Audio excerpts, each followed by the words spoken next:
האחרונה שלנו לשבוע. אז קודם כל לגבי המדדים, אפשר לראות שסיימנו כולם פחות או יותר סביב ה0.5%, מינוס 0.5%, לא איזה משהו מאוד מיוחד.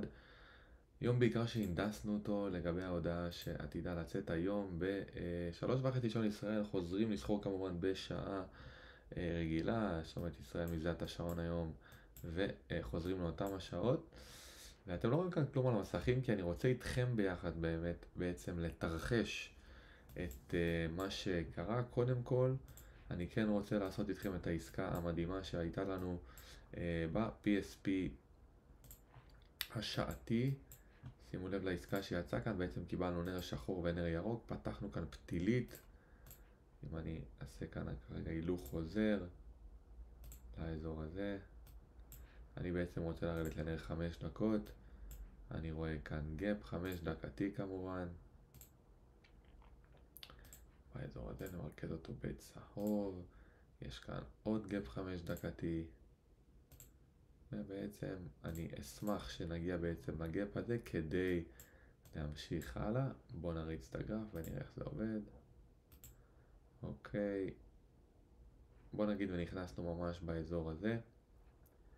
וקנינו את החוזים. ה-take profit שלי כמובן הוא לפחות עד ל-true day open. אבל אם מסתכלים קצת יותר אחורה אפשר לראות שיש כאן עד לאותה כניסה ל-fair value gap שעתי. הסטופ שלי יהיה מה שנקרא בסוף הפתילית. שוב, הכניסה זה פשוט נותן את גוף הנר ולא את הפתילית עצמה, אבל בוא נגיד את הדבר הזה ונתחיל להריץ את הגרף. ובתוך 20 דקות קיבלנו כאן $1,850. זה לגבי ה-PSP השעתי שהיה היום. עכשיו בואו שנייה רגע נבחן ביחד את מה שהולך לקרות היום. אז קודם כל אני בכוונה הולך לפתוח את זה בגרף יומי כדי לציין בפניכם את אותו גאפ יומי כזה. שימו לב, הזמן המקושר לגאפ יומי זה גאפ שעתי.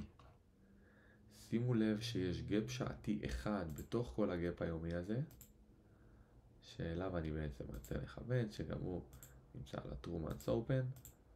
ובעצם מכאן אני ארצה שתצא לי התגובה.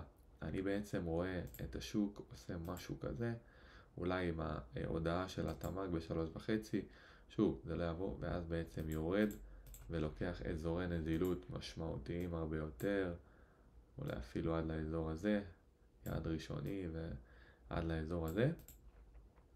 מה שכן קורה ברגעים אלו ממש, אפשר לראות אם נפתח את זה בגרף היומי,